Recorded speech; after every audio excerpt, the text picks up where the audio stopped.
What is love? Children, teenagers, and young adults, for the most part, do not know what romantic love feels like. We are told by our friends and family, but we don't truly know the feeling at such a young age. Movies, TV shows, and books do their best to explain what love is, but are they giving us the full picture?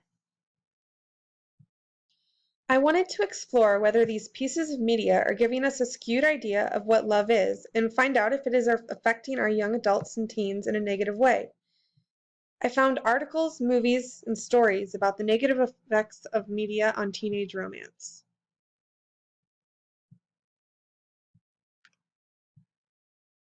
It is pretty well known that watching movies is one of the favorite pastimes that teenagers partake in.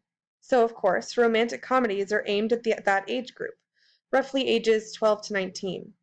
Richard Alaney, a science correspondent for The Telegraph, said that researchers believe that the influence of Hollywood films is instilling a warped sense of the perfect relationship within society and providing unrealistic expectations about romance.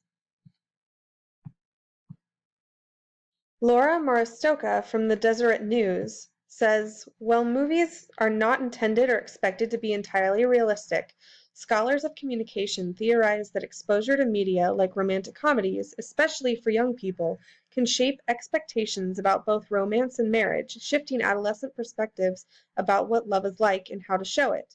In other words, our younger populations see what they want to see in our movies and decide that that is what real life is like.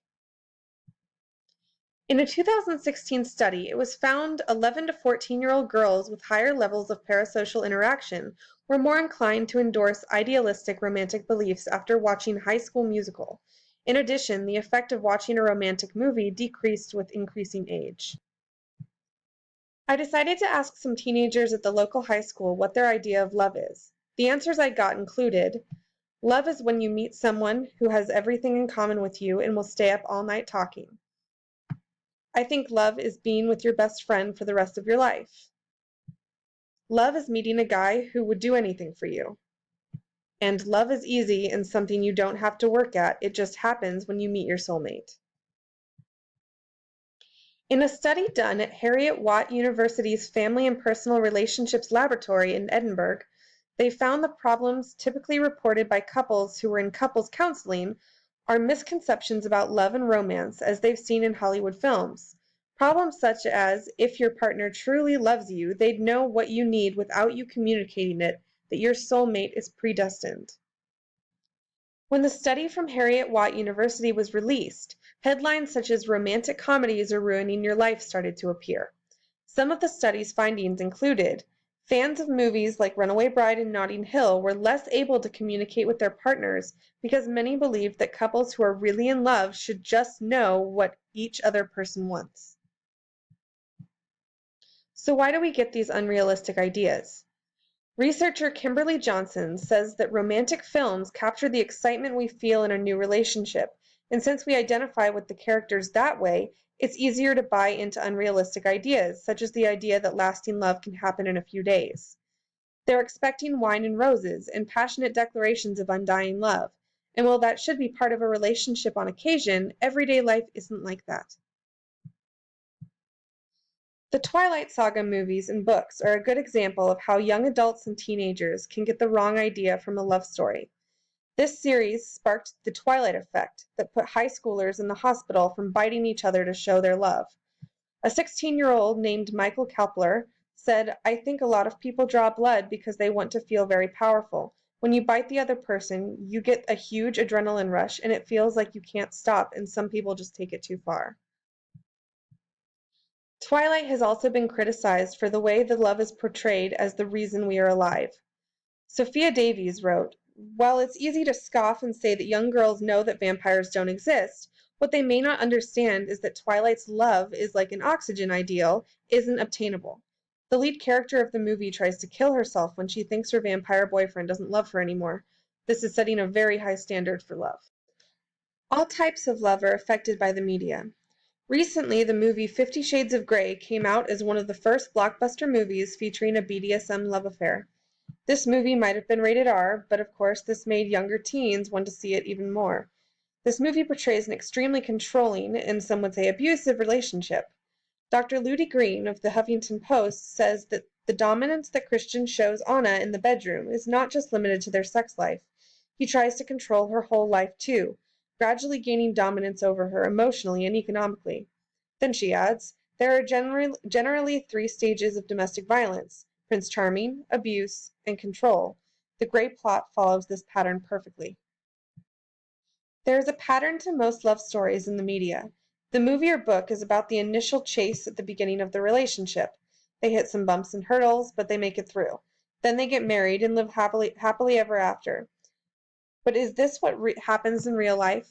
Does marriage guarantee a happy relationship? Is happily ever after unrealistic? Telling a young mind that marriage is the goal in life, and once you reach that goal you will be happy forever, is very unrealistic. Romantic comedies, although they are not meant to be realistic, are giving the wrong idea of what a relationship is and what relationship goals should be. People want more than anything to get married, and we are seeing the marriage age get younger and younger as young adults jump into marriage. Another negative expectation that comes from romantic comedies is the idea of beauty. All love stories in the movies these days feature a beautiful man and a beautiful woman who have a beautiful love affair and then finish it off with a beautiful life. Young men and women who don't live up to that standard of beauty, they're going to lose self-confidence and spend way too much time trying to achieve what could possibly be an unachievable form of beauty. A major problem that I fell victim to, along with a lot of my friends, was the hope of being able to change a guy into the man you want him to be. There are a lot of movies, such as Grease, about the bad boy who can't be held down by a woman until that special girl comes along and changes his life.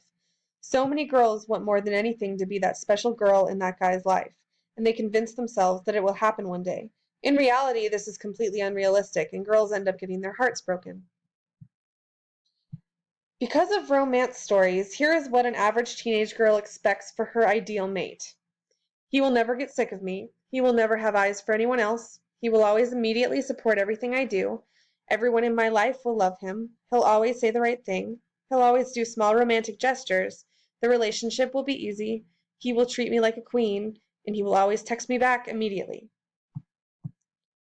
And because of romance stories, here is what an average teenage boy expects from their ideal mate. Sex will always be great. Sex will always happen when I want it to. She will love my friends. She isn't crazy. She isn't too clingy. And she is low maintenance.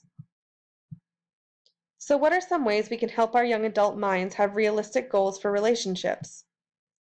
The biggest answer is education. Parents and teachers need to teach their kids about healthy relationships and sex. Yes, this might be an awkward conversation sometimes, but it needs to be communicated. Otherwise, the only reference to a growing teen is to learn about love and sex from the movies, internet, and their friends. We could also work on telling our love stories a little bit better. Ultimately, we would change the societal expectations that Hollywood throws on us. But until then, there are a few realistic love stories that do exist. Movies such as Love Actually, Once, and Celeste and Jesse Forever are, to me, more realistic than most of the love stories out there. So there is hope.